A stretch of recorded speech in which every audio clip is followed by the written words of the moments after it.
Before we begin, for anyone who is struggling with their mental illness or thinks they may have a mental illness, there is help available. Reach out to someone, anyone, a friend or family member, your doctor, or maybe even some online support. We at Soulforge are certainly not professionals in any way in this regard, but you can contact us or myself, personally, Tracy, if you choose to. My email will be in the show notes. If you have thought of or plan a suicide, if suicidal thoughts, any kind of plan, please go to the emergency department for help and for your safety. Thank you, and we hope that you enjoy listening to the show. You're listening to the ESO Network, your station for all things geek. Hey Soulforge listeners, let's talk about episode 85 of the Soulforge podcast.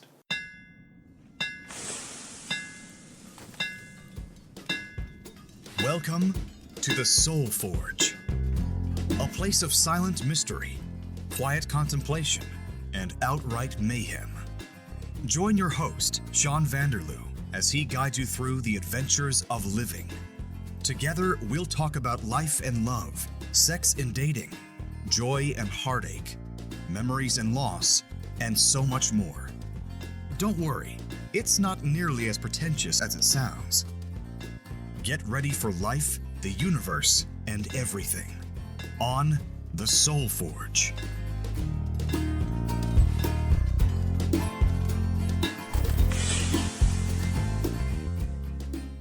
Hey gang, it's Shawn here, and we've got a full house today. With me is, of course, Tracy. Hello. And making her triumphant return to the podcast, we haven't heard from her since episode 14, it's Heather. Hello. And making her podcast debut, somebody who hasn't heard a podcast until last Wednesday, we've got Tracy's friend, Tanya. Hi. How are you doing? Good. Not too nervous? A little bit. That's okay. That's okay. This time, it's Bell Let's Talk. Yes. Next Wednesday, January 30th is Bell Let's Talk Day. So we figured we'd get out in front of it a week in advance, get the word out. Yeah. And since this was your idea, I will let you take the lead. All right. So Bell Let's Talk has been happening for a number of years now. And on that day, hashtags with Bell Let's Talk, texts sent with Bell Let's Talk, phone calls through Bell, all kinds of stuff like that. Even like Facebook messages, Snapchat. I think it's 5 cents, it was last year, is donated to their cause. And their cause is awareness and education on mental health issues. So it's a kind of a big day. Last year, I sent the information to absolutely everybody on my Facebook list. I also did Instagram posts and anything I could do for my part anyways. But you can also make just a general donation. Mm-hmm. So that's a possibility too. But anyhow, so because of that, I kind of wanted to bring back the topic of mental health. I know we've talked about it before. Heather was, I think, the first guest you had said, and she talked about her issues with mental health. And back in, I think it was October that we had my story. I believe so. I think so, or early November. So just go back to that and talk about that a little bit. And we have, like you said, Tanya here, who is a registered social worker. So she has a bit of a different perspective than the rest of us. Heather and I have gone through things. Shawn, you've experienced it with your family. So we're just going to talk about mental health. That'll be fun. I think so. Yes. I guess so. Maybe that's not the right word for it, but It'll be a good conversation. we do have a professional in our midst who can guide us on the right track. Yeah, if need be. No pressure. No pressure. I always said my best teacher was always the people that I work with, my client. I did learn a lot in school, but you don't learn what you learn when you work with people. So really all my experience comes from... Practical. Yeah, and my teachers, which are the people that I work with. And they give me the information, the tools, and I give back. That's all I do. I just take and give back. So all the tools, or a lot of the tools that I have, come from a lot of people that I work with. And I just kind of give it back. Nice. That's how I see my work. Makes sense. Yeah, you take everything that you've learned from your teachers, everything from your people that you help. Yeah, well, Yeah, and the people that I help are my teachers. Exactly. Those are my teachers, right? And Yeah. I just kind of take and I give back. So it kind of does full circle in the end. Right. How long have you been doing this for? Actually, 16 years. Wow. That's a long time. So you've seen your fair share of things. Yeah, it doesn't feel like it though. Sometimes I feel like I just started yesterday. And you're always learning more, I bet. Always. Right. Yeah, always. Oh, that's awesome. That's a really neat way to look at it, to actually learn from the clients who you're helping. Yeah. That's cool. Before we continue, I have something we don't normally do is have facts and research and stuff into the podcast, but I did do a little bit of looking. What are you doing to the podcast? I'm so sorry. But I thought some statistics might help, just for those who don't know that much about mental health. So in any given year, 1 in 5 people in Canada will personally experience a mental health problem or issue. That's a lot of people. That's 20%. Yeah, it is. And it says 8% of adults will experience a major depression at some point in their lives. I believe that. And I mean, that's a major depression is quite debilitating. So that's kind of scary. Yeah. Very Been scary. there, done that, got the t-shirt. I believe you talked about that on episode 14, in fact. Yeah. I didn't get a t-shirt yet. I'll make you one. Okay. It can be our art project. Ooh. Leisure is very important when you Right. Hey, this is a great segue, Heather. What kinds of things can people who are struggling with mental health, what kinds of things can they do to help themselves? As in like for leisure activities or just in Well, helping? leisure is a good thing. You can maybe give some examples. Anything, really. It's Well, you can pretty much do anything. It's hard when you're depressed because you don't want to do anything. For me, I like to write. yeah. Even if it's not making any sense, just to get it out, because sometimes that helps you see it differently. Talking to your friends. If you don't have friends, there's websites, different people you can talk to. Now they have like online counselors if you have issues finding counseling. That's fantastic. Yeah. You said a while ago about the motivation, right? And it's true that you don't have the motivation to do something. So my favorite rule that I share pretty much with everybody is my 5-minute rule. Yes. Do something for 5 minutes. Even if you have to put the timer or you have to walk 2.5 minutes outside and a 2.5 back in, do something for 5 minutes and you'll get something done. And then it just kind of get the ball rolling, because after 5 minutes you might end up doing for 6 minutes, or you might get into it and enjoy it and do it for 10 minutes and just kind of don't, even though it's just sweeping the floor, it doesn't need to be much. But the 5-minute rule, that's like kind of my best rule ever, just to start kicking the motivation, because it is true, you have no motivation. So you have to force yourself. You have to force yourself, and that's how you get going, right? If you don't do anything and you wait to get the motivation to do something, It's not going to happen. Right. Exactly. Yeah. And I can speak from experience of this 5-minute rule. Tanya actually told me about it, and it's kind of changed my life. And that sounds really drastic, but it's so true. And it's, for me anyway, I was at the point, and everybody gets at a point where you can't even get to that 5 minutes, right? But when we had talked about it, I was at a point where I was able to find that somewhere deep inside me. Okay, just 5 minutes. And I did a number of times actually use a timer. And I don't think I've ever only done 5 minutes. So it just shows you how once you get up and once you start doing something, it gives you the motivation to do more. But to also be okay with the fact, if you do 5 minutes and you want to go back to bed, you want to give up, okay, that's fine, and be okay with that. Exactly. So I can attest to this 5-minute rule and its effectiveness for me. Yeah. And everybody's different. The 5-minute rule for me was just a pain in the ass. I really didn't like it, because then I just sit there and be like, okay, do this for 5 minutes. Yep. That's really helpful. Because when I get down, I'm really negative, and it's just like, So yeah, take your 5 minutes and You know where to put it, yeah. And the 1 minute, sometimes 5 minutes is a long, Yeah. but yeah. It 1 depends minute. where you're at in Yeah. your journey Yes. too, because I definitely experienced that too, Heather, where there would have been no way that I could have gotten myself to do that. Like, getting to the bathroom was an absolute struggle sometimes, so to get up for 5 minutes and sweep was not realistic for me then. And I think too, it's the way you frame it. When you say, for some people, if you say, okay, you're going to do this 5 minute rule, and then all of a sudden it's a rule if they feel obligated to do it. And if you're someone like me, I don't like letting people down. So if you tell me, do this for 5 minutes, or at least try to do it for 5 minutes, if I don't do it, it comes into, like you were saying, that you accept that you didn't do it. I have a really hard time accepting that. Yeah. So for me, those don't work. I have to think of it as, okay, pick up the book. Just pick up the book. Okay. Open it, start to read it. If it consumes you, great. If it didn't, you picked it up. So that's something, like, for me that worked.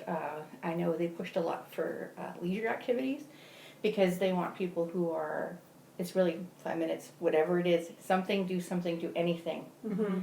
And hopefully you'll find something that you enjoy. Yeah. Because when you're down, right, you don't enjoy anything other than pretty much sleeping. Yeah. And that's because you don't have to feel anything else.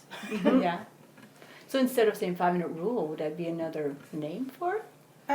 It's kind of similar, I think, in the fact that you're forcing yourself to do one thing. tiny small step at a time. Because I like that when you say, like, yeah, the rule kind of put that obligation, and sometimes when you don't do it, then you feel disappointed, right? Yeah. So I was kind of just started to think, okay, yeah, maybe the rule might have another name for it that would be less strict. Yeah. I think maybe if you find you're talking to someone and they have a little bit of reservation about it, you could go about it in that, well, if 5 minutes doesn't work for you, what are some of the things that you used to like to do? How about you pick up a book, or you get out your coloring book, or you turn on that show that you used to like to watch, or the podcast, or So make a list of activities also, and go through that list, and just what is, go through one and pick one. What exactly, and So just you're- try it. yeah. Yeah. and do the first step for Yeah. that activity. Exactly. And That's that's it. where Yeah. you go. And if you go further, great. Great. If you don't, not, at least you did that first step. Yes. So into call it 5 minute motivation. Hey, that is nice. I don't know. I didn't go to school for this. I don't know. I like that. That's awesome. That's awesome. Tanya, can you shed some light on some other things that you might suggest to patients to help them cope? And doing the list of activities, like you said. So just writing down the things that you used to enjoy, or the things that you would like to do, or the book, the coloring, just to get distracted, right? And I think sometimes is to get out of the mind, because I call it the cartoon, because you get stuck into the cartoon of the past, or the cartoon of the future, which is the fear of the future, or the regrets of the past, or you're just in that cartoon. And I always say the cartoon is not real because it's not happening now, but your body doesn't know the difference between if you're thinking about it or actually experiencing it. If you're playing the cartoon in your head, guess what? You are experiencing it. So the emotion comes with it. So it's how to break that cartoon. So some of the distraction technique, right? Just the 5 senses. What do you see? What do you hear? What do you smell? What do you touch? And start describing. But the fact with that is you have to talk out loud. You have to hear yourself talk. Because if you don't hear yourself talk, your thoughts are louder than your inner talk, your inner voice. So you have to hear yourself to be able to break the thought pattern. So if you just do it in your head, It's not going to help. it's not going to be loud enough. You have to be louder than your thoughts. But talking out loud makes people feel ridiculous. It does. I guess it does. It's if you're in, I guess you're in the mall. It might be kind of, but it's okay. It doesn't matter. You're doing it for yourself, not for anybody else, That's right?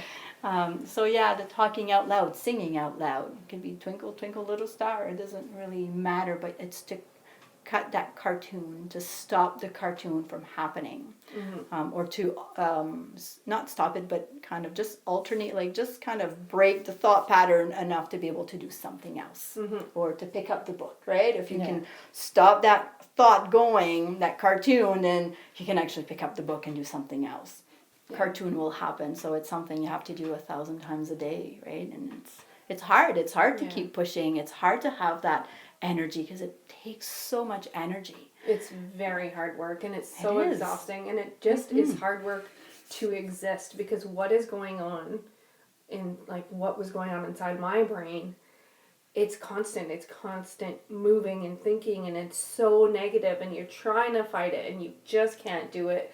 You're so exhausted from doing nothing but fighting with yourself in your head. Yeah. That is a battle. Yeah, it definitely is. Some of the things that I have found that help me too, and they're classic things, like journaling or exercise, meditation, yoga, or even music, like putting music on. And I love my music, but it's always on in the background, but I don't necessarily, turn it up and sing along with it. So when I do that, it boosts me, kind of like people do that when they clean, right? Because they get more energy from it. So those are some things that I've done, and I know are classic things to help with mental illness when you're struggling. What are some things that, we'll talk really quick about this because I don't want it to be a trigger, but what are some things, Heather, that you've done when you're not well? Some of your maybe coping things, but that are in a negative way. So I'll give you an example. Like one for me would be lying in bed. I'll just stay in bed all the time.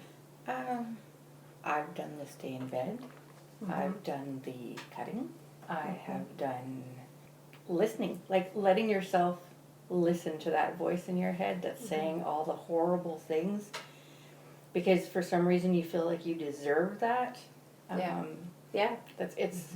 It's not a healthy thing, and then you end up going back to every moment, it feels like, in your life, and taking blame for things that are not your fault. It's not even close to your fault. Yeah. So I know that, I'm guilty of a lot of things. And guilt is a trap also, because then if you start feeling guilty, or then you get stuck into that trap again, right? How not to... Do you have any ways of dealing with guilt? That's a hard one. Clients? That's a really hard one. But I always say there's two guilts, right? There's the good guilt, there's the bad guilt. And the good guilt is when you do something that goes against your values. But when I say against your values and moral, it's when you do something really, really bad, like hurting somebody, right? You really hurt somebody and you feel guilty, and that kind of keeps you on the right track. It's like, okay, I did something that doesn't feel good. I'm not going to do it again. I know that's not okay. It goes against my moral, lying. So, but really, really something really bad. And the bad guilt is the learned guilt. We've learned to feel guilty, and we learn to feel guilty as a very, very young age. And sometimes our parents will say, you didn't finish your plate, but there's people out there that are starving, or, so then you feel guilty and you finish your plate. But finishing your plate really doesn't give you anything. It's not going to make you feel better. And it doesn't help the starving people. It doesn't help, exactly.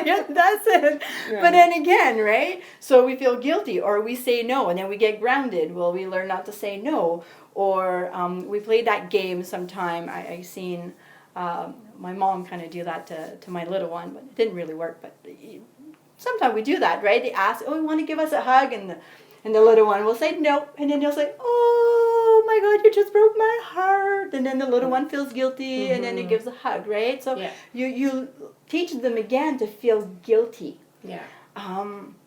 So you got to really ask yourself, are you feeling guilty because you did something really, really, really, really, really wrong and hurt somebody really, really bad, like, killed somebody? Or are you feeling guilty because you've learned to feel guilty? And just to start with that and make that difference. And if you feel guilty because really it's not really doing anything good for you, and to start to try to let it go. Yeah. And it's okay. No, wait a minute. And who does that guilt belong to? Does it belong to you? Does it belong to somebody else? You know? So it's starting to make that difference between the good and the bad guilt. But guilt is hard because we've learned to feel guilty, and it's a negative trap, and it stays us, and then that's how we do things that we don't want to do. I don't really want to go help that best friend, but I feel guilty if I say no, so I'm going to do it. But really, I don't really have time. And then your resentment, and then it's that, and then you beat yourself up, and then you get into that negative cycle again, right? I can relate to that. And for myself, I had a lot of guilt because of specifically my struggle with mental illness and how it was affecting the people I loved. So there was a lot of guilt about that. So you would think that would be a force of trying to get better, but it was just, it affected me negatively. So then I would get even more upset and worse because I felt guilty and sad, or not being the mom that I should be, and I should do more with my kids, and whatever the case may be. But that's one thing that really I had a hard time with. And you're right, it stays you in the negative cycle, right? It's not helping you. It takes energy, and then you start beating yourself up. Should do better with my kid. Well, then, I'm not a good mom. And then it's just digging the hole again instead of helping getting out. It doesn't. So that guilt is very, it's a hard one, and it keeps you stuck. Yeah. Yeah. Do you have anything to add to that, Heather? My only thing is when you said about how guilt is learned, one thing I realized is just how much that happens to you as a child affects you when you're older. When I went through treatment, the whole thing was negative core beliefs, and it is insane once they start picking things that you did as a child and how that gets reinforced. And because it gets reinforced, and you just look through your life and you're like, look at that. It's happening again and again and again. And no wonder I believe that. Domesticated, is that the word? You got domesticated? Yeah, for sure. One thing that I've learned, and I only really realized this in the last few months, that when I'm not doing well, I react in anger. Not in like any kind of violent anger or anything, but I lose my cool so quickly. Like it just, I'm so irritable, and of course with only the people that I love. So you guys would never see that. You don't love us? Okay. Oh, my heart. Oh, that hurts. You broke my heart. I love you both. I love you. I love you. Now too, did Tanya. the guilt just kick in? No. I do love you both, and I've told you both today that I love you. So stop it. But like those closest to me that live in my home, that's a better way of describing it. Much better. I'm sorry. Thank you. And I love all the listeners, of course, too. But yeah, so those closest to me, they're the only ones that really ever got to see that. So and I realize now why I'm doing it, because I'm irritated. I'm not able to cope with whatever emotion is coming up, and it comes out in anger. And you're frustrated because you can't figure it out, so how is anybody else supposed to help you, right? Yeah. And I think that's for me, that's a problem, because I think logically, and I'm like, okay, so I should be able to take care of this. This is stupid. Why can't I just do this? Yeah. Get up and take a shower. It's not, you've been doing that for how many years? Just do it. Yeah. But no, that's I have when I'm in a dark place, I don't want to get up. I don't want to shower. I don't. And for you, it's anger. With me, it's like getting my heart broken. It's the most horrible feeling, because it's literally like the moment my heart got broken for the first time. Yeah. And it's just, I'll sit there and I'll be sobbing, and it'll be like, what's the matter? I don't know. Yeah. But it hurts. It hurts so bad. Yeah. And I don't know how to make it better. Yeah. Nobody can make it better for you. It's really... Yep. It's true. I have a question for you, because I've noticed when I've gone to different counselors and in group therapy, a lot of people have the same question. And I don't know if you've noticed it in your practice, but it'll be like, am I always going to be like this? It's a good question. And I've noticed that they avoid it a lot. When people say, am I always going to be like this? And I think I finally figured out what I would have wanted to hear as an answer. Okay. And it's not, no, you're not going to be like this forever, because you don't know. Yeah. But the one thing you have to accept is you will never be how you were before. Yes. Because I'm never going to be how I was before I got sick. Yeah. Mm-hmm. And that in itself is hard enough to handle. But you think, I'm going to go back there. But you can't, because too much has happened from that moment to where you are now. But you can never go back to that. And it's sad. But you've But grown. it's better than knowing that you're always going to be here in this pain. No, that's not it. You can learn things. Mm-hmm. You can learn to cope with it and deal with the different things that pop up. And you'll learn. But you're never going back there. No. So Yeah. just look forward. Yeah. Be now and learn from it. Like you said, you grow. So you during can that be time. better, but you can't be the same. Yes. I like that. Exactly. You'll probably not be able to be the same, but yeah, with everything you've learned, you can be better, and having more knowledge or know how to better cope or accept, or is just, but yeah, so it is going to be better. Yeah. Yeah. That's a great question, actually. And sometimes I feel that I'm better, like I'm really good where I am now.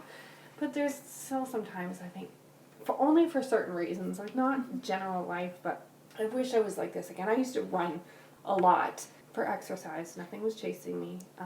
But I haven't been able to get myself back there again. I haven't been able to get myself to walk anywhere. Heather lives like less than 10-minute walk away from me. I have not walked to Heather's. I don't know, like my parents, they live about the same distance in another direction. Mm-hmm. I don't walk there either. So that is one thing that I really wish that I could go back to. But like you said, so much has happened since then. Mm-hmm. And maybe I can't run 10 kilometers, but I have the coping skills to deal with things when it gets tough. And I'm not saying that it's always going to work. Mm-hmm. But at least I have those skills and I'm putting them to practice. So hopefully eventually it'll be an all the time thing. It's not yet, but... And what happens if you find something else that you will enjoy as much? Might not be running, but you might find something different. Yeah, that you'll that's enjoy as much. Yeah, And just don't know. yeah. Hopefully I will. That's exercise. Or it could be yoga, I don't know, kickboxing. You were talking about, Yeah, maybe. Could be. Something different, right? Yeah, that's true. And it helps to talk about it on the podcast. Get it all out there. That's why I started this thing in the first place, as my own self-therapy session. Yeah, So, and it's expanded into all this. yeah. Wow. Have you learned a lot? Probably. Can I put it into words on the spot like that? No. Not necessarily. But it's been good. Awesome. That's good. And I think I have helped people. I know that because Yeah. you get comments Yeah. and all the memes that we share on the Facebook page. Yeah. Even today, there was a meme that I shared, and somebody who follows the page said, "This page lives inside my head." Yeah. And so I commented back and I said, "Do you listen to the podcast?" She's like, "Not yet." I'm like, "Well, I hope you do." You know. So we'll see what happens. But Yeah. Yeah.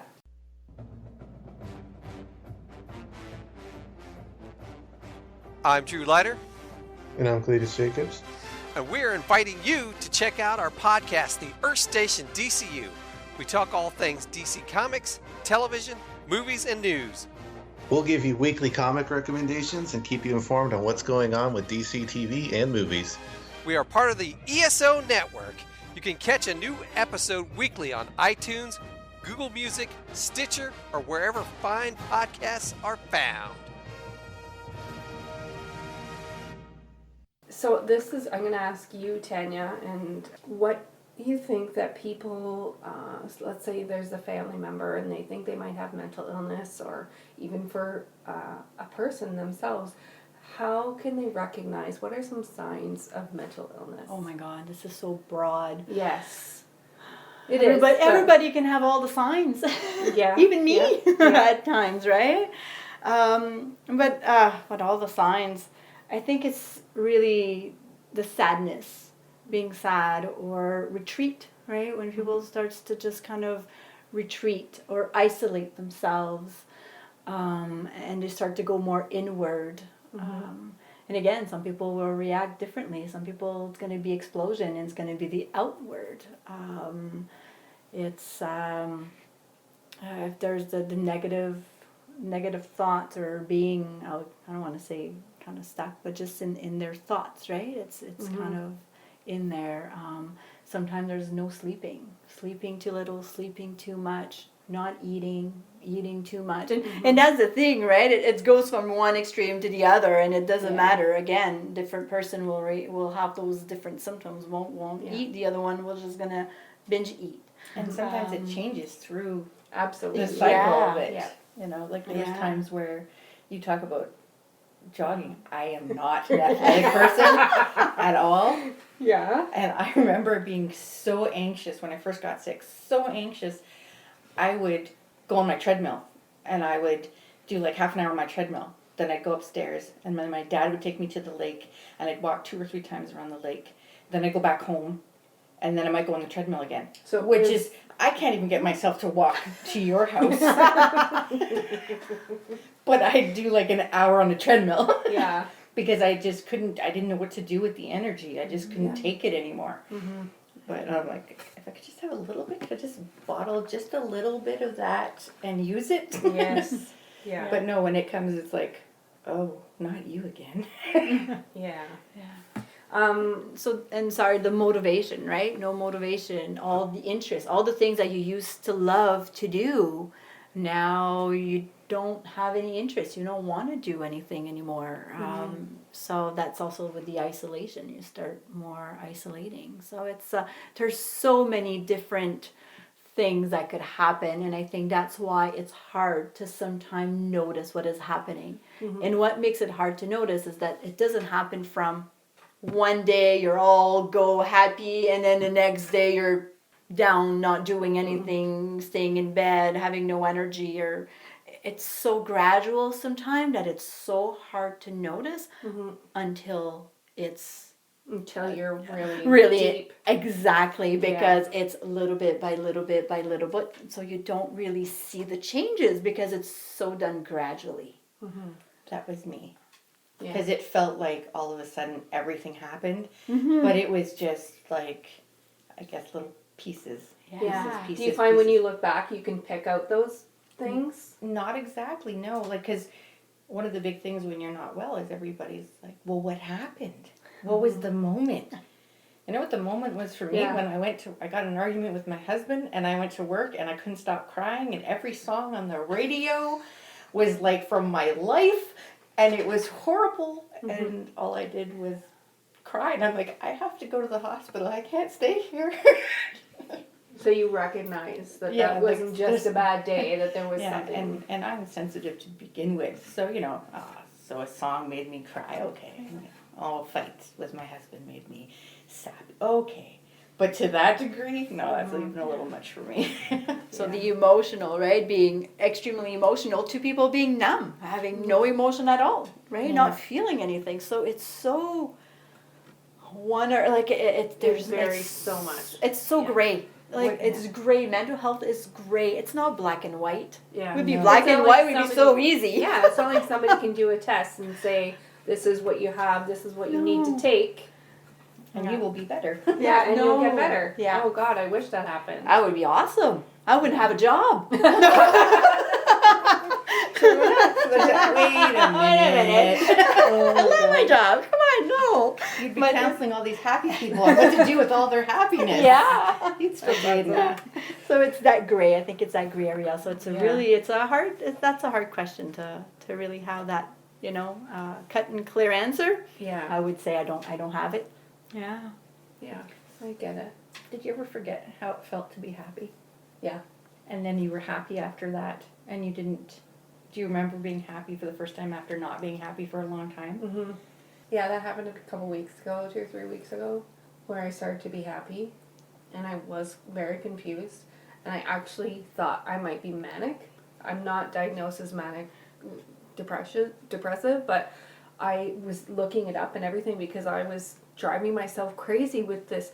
Like, I have energy. Where is this coming from? And I have motivation to do stuff that I haven't done in years. What is going on? I was so confused and scared. Mm-hmm. It was I had so the same weird. experience. That's why I had to ask you. I still remember Yeah. it. It was a day, and I was just randomly happy. And I was just like, oh my God, what is this feeling? What is this? Is something wrong? Because you don't recognize it anymore. It sounds I odd even to said to describe Shawn, it. did I used to be happy? Like, was I like this? Was I just a happy person? Because I don't remember this at all.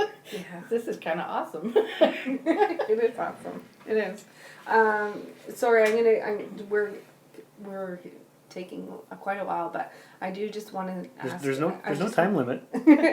This is an important topic. So. It is. So the next thing I wanted to say, another statistic, and I found these somewhere on the CMHA website, so from Canadian Mental Health Association, is that 49% of people do not seek help. Wow, when they have that's a mental big, illness. yeah. I believe that.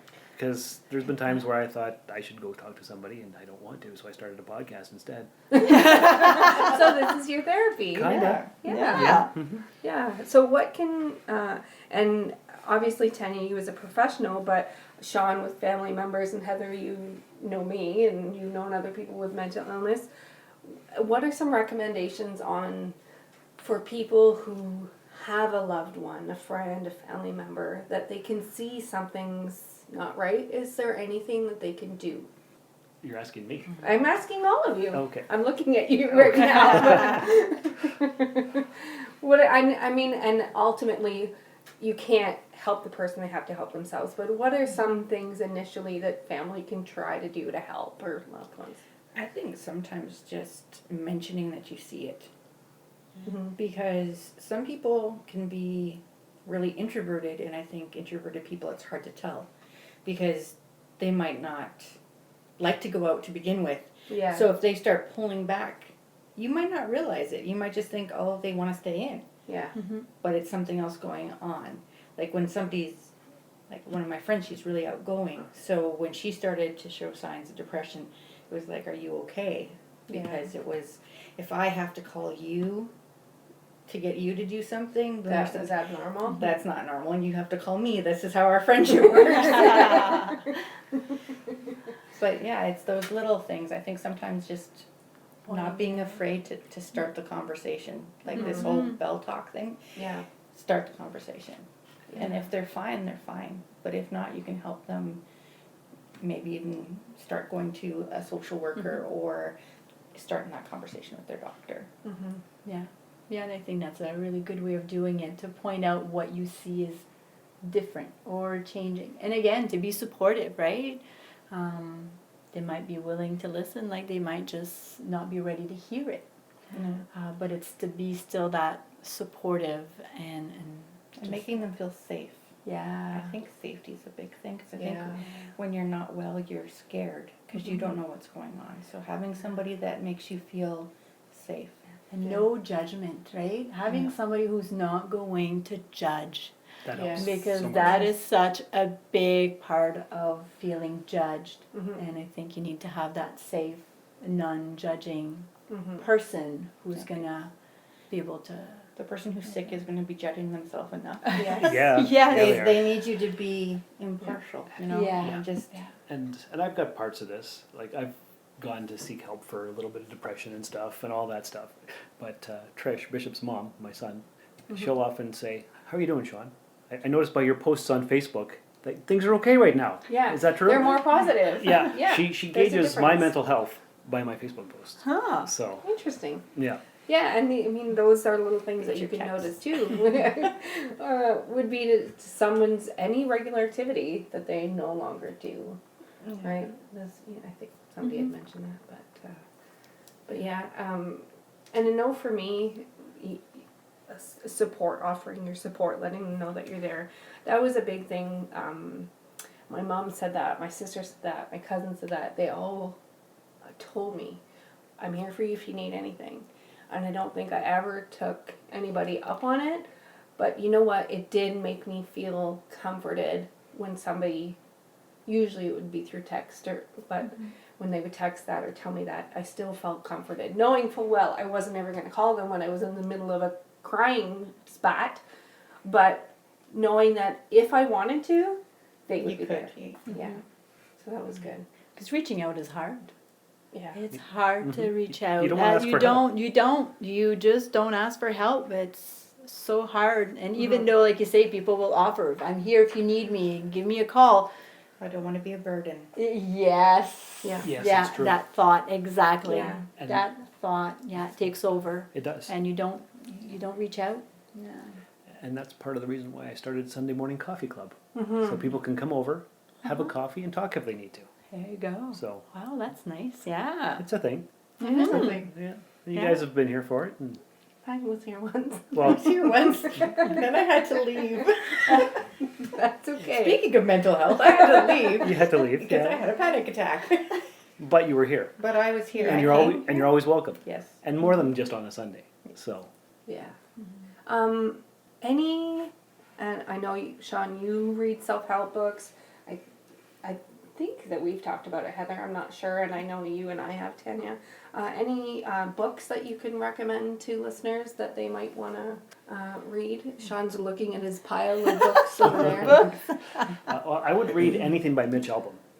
It's not self-help per se, Okay. but he's a deep thinker, Mhm. and it's just it makes you think Okay. and see the world in a different perspective. Mitch Albom. Mitch Albom. ALBOM. Yep, is the last he name. did Tuesdays with Maury. He did The 5 People You Meet in Heaven. Those Okay. kind of books, they're great. What else have I got there? Nothing there in that pile actually, but No, The Essence of Rumi? No, no, that's something else. But I just got I think we all just picked it up, The Subtle Art of Not Giving a Fuck. Yeah. Yeah. I don't think any of us have read it yet. I have. Oh, have you? I Yeah. have. Oh, I just got it, so But I I'd have to refresh if you're Yeah, going to me ask me too. questions about it. Yeah, I wouldn't. Well, wait till you read it. I'll listen to it again. the Gifts of Imperfection. Did I give that to you? I don't know. I have to go back and revisit because you gave me a few books. I did, but that was one I remember. The Gifts of Imperfection. It's been a while since I read it, but it was basically forgiving yourself or allowing yourself to not be perfect. Oh wow, So that's that was- nice. Yeah, that was a good because one. we hit ourselves on the head I so read many times. I read a little ebook. It was Love Yourself Like You Give a Fuck. Yeah.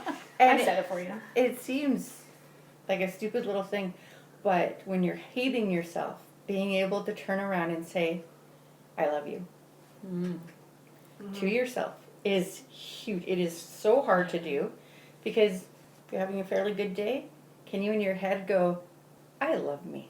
I don't know. I never tried it. No? Yeah. And you've never tried it? To tell myself that I love myself? Yeah. Nope, never even thought about it. Okay, so that's your homework, Shawn. Uh-huh. But I found it really difficult. And in this book, it says how, because you know how everybody says, you need to love yourself before you can love anyone else. And I've never really believed that. I don't think it's true. Because No, I don't I am either. I can love other people and still really hate myself. And that's just a thing. But I read this book and it was when I was in a really dark place. So it was really hard. And it says how, as humans, we like to hear it. You like to hear your loved ones say, I love Yeah, you. absolutely. Yeah. Like, I am horrible about it. I will tell you I love you 1,000,000 times a day. Because I never want you to question it. So saying it to myself, and that's what the book says. Just keep saying it to yourself until you Yeah. believe it. Yeah. Until when you say it, you believe it. And who's the author? Do you recall? No And idea. what was, so what was I the won't. name of the book? We already said it had the F word in it. Okay. Yeah. Love yourself like you give a beep. Right. Yeah. One. But, sorry, I'll- Heather. sorry. I thought you were finished. Finish. I'll get the information. I'll give it to you, and you can put it in the description or whatever. Cool. One book that I really liked is called Buddhist Boot Camp by Timber Hawkeye, I think is his name. And it's a really short, chapters are like a page and a half. And it's a small, like physically small book. But just basically things that you know, but you need somebody to tell you. Yes, Like, that's nice. you don't need things to be happy just things like that. Like, obviously he gets a lot more specific than that, or he wouldn't have an entire book, but he also has like a Facebook page and stuff, and just posts everything positive.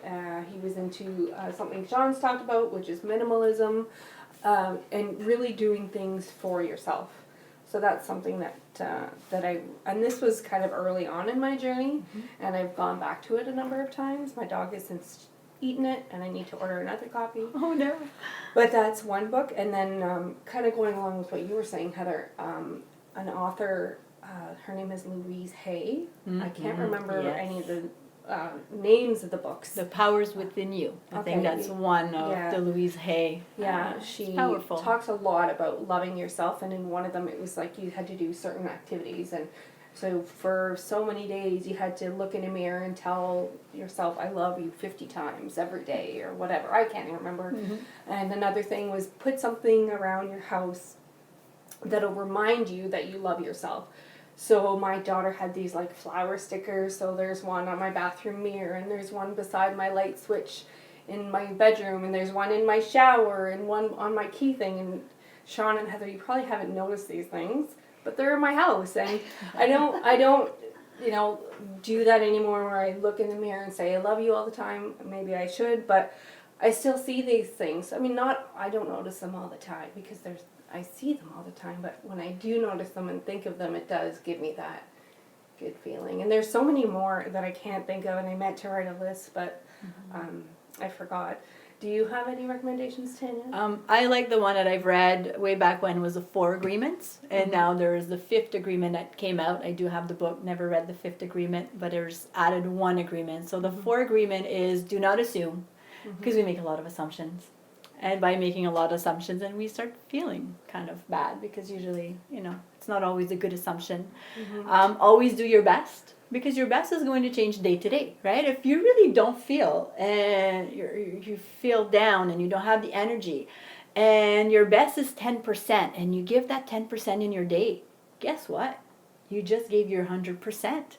So your best is going to change day to day, depending how you're feeling, depending if you slept well, depending if you're sick, if you're not sick.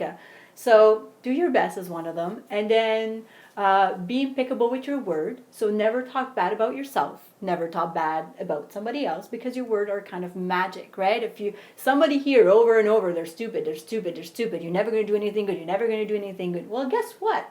You start believing it. Yeah. And if you start talking bad about yourself, or then you start believing it too. If you call yourself, well, I'm stupid, or I'm this, well then. So be impeccable with your word. Don't say anything. Don't speak bad about yourself or others. And also do not take anything personally is the other one, because we take a lot of things personally, and then a lot of what people do sometimes, they react with their own baggage. We all have our own baggage. We see the world through our own glasses, and our glasses comes from what we live, our experience. So we all have different experience, and so do not take anything personally. And I know there's a 5th agreement. I've never really read the 5th agreement, but I think it's just kind of that we're all in our own little world, right? We're all in our dreams. So everybody lives their own kind of dream, and everybody's different. You can be kind of in the same event, but then how you're going to see it, how you're going to perceive it, is different. So that's one, and that is Don Miguel Ruiz, the author, and he wrote another one that I really like. It was The Voice of Knowledge, and he talked about being domesticated in that one, how we learn from our parents and from different things has been kind of passed on. Society, and how to do that triage. Those books are a little bit more spiritual. They're self-help, but spiritual. So there's that little spirituality on it, but it's really, I really enjoy those books, and there's probably a whole bunch that I do have, and they're still there, still waiting for me to read or read them. No, but like you said, Louise Hay too, The Powers Within You is a really good one about loving yourself, and Shawn, I just went to the bedroom, and I haven't really got into them too far yet, but it's by a guy named Humble the Poet. He's got 2 books here. First one was Unlearn 101 or 101 Simple Truths for a Better Life. And then Unlearn 101 Life Lessons Without the Bullshit. cool. And it says here, a former elementary school teacher, creative and performance artist, Humble used his art to build a connection with the world of lifelong learners and those seeking to strengthen their own self-awareness and personal growth. That sounds cool. So what these are is Yep. he's got all kinds of 2 and 3 page little Nice. life lessons, and then at the end of each one, they take a sentence from each life lesson Yeah. and just make it bold. And Yeah, so it stands out. So it says, aren't lazy people all the time, and don't hard workers work hard at everything? Apparently not. So just little things like that, little nuggets of wisdom. Yeah. I'm only maybe 20 into the first book, so. Okay. Yeah. But Humble the Poet, so I would check him out because Cool. they're pretty cool. So maybe we can put some of these. And Eckhart Tolle, right? He's another one. Oh yes, of Don't course. forget that I've guy. read a couple of his books. Yeah. There are so many. I There mean, are it's lots. such a popular genre. Well, it of takes book. up a whole row in the bookstore, so Yeah. there's a market. Yeah, for sure. So if we think of any others, we can add them there. Totally. Is there anything else anybody wanted to add before we?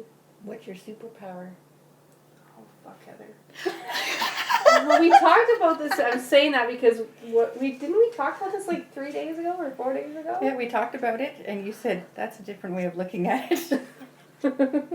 What did I And say? then you didn't answer me. Oh. And then you went, so when we do this podcast, I want you to tell me what good has come from your mental illness. That's right too. So what good's come from your mental illness? I've made some really good friends. Huh? Mm-hmm. 2 of them are here. Well, you're my friend too, but I don't know you that well. So. Hey, I knew you before you were crazy. Not really. I'm wondering if Shawn makes I just us went crazy. more crazy. Yeah. Maybe it's your fault. Yeah, it is. I didn't want to say anything. But yeah. I was fine before I met Shawn. That's true. Yeah. I am the common denominator. Uh-oh, I'm I'm sorry, scared girls. now. No. Yeah. You gotta tell me how Tanya makes out after she leaves here. Yeah, I will. Oh boy. So yeah, I think I've met some people that I probably wouldn't normally have met because of my own judgments, and I've made some really great friends. Great friends. Yeah, people who genuinely care and that I genuinely care about. So that's something for me. How about you, Heather? Just to accept myself more. I think I spent so much time trying That's to a better answer. fit into everything, and I'm just realizing that I'm okay just the way I am. Nice. Some days I struggle with it, Yeah. but But You you know. have times where you feel that's a nice feeling. see, you said the same thing just in a different way, because you have better friendships, and you have better friendships because you put something down, Yeah. and allowed those people into your life. So I think I had said this the other day to you, Heather. I've always made easier friends with men.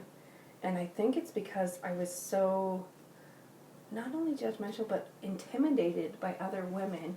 I always thought they were better than me in this way or that way or whatever. So I always had that negative self-talk about why I wasn't as good as them or why they wouldn't want to be friends with me or why I couldn't keep up to their whatever it was, right? So, and then men are, for me anyway, were generally just more accepting and not judgmental. I think it's because guys are maybe they're just brought up different. You're not allowed to show emotions, but you're also just supposed to accept each other the way you are. And if your friend punches you in the face and then punches you in the face, you punch him in the face back. And then you have Whereas girls, it's more like, yeah. and I never fit in with girls because I don't know, I have more female friendships now. Yeah, me too. And even at that, I still have very few. Me too. I'm more It's not the quantity, it's Yes. the quality. Absolutely, for sure. But I was always, I had an easier time with guys than girls. And like I said the other day, I think part of it's because women can be catty. Mm-hmm. And be. we have trust issues between ourselves. Yeah. We don't We're normally trust. competitive, I think, in Yeah. ridiculous ways. That's why all those Facebook things say, build up your female friends so they can succeed instead of cutting them down, because it's almost like women are programmed to do that. I'm not sure where that came in, where that core belief came from, but I know where it came from. Cavemen. You wanted the good cavemen, you had to fight the women.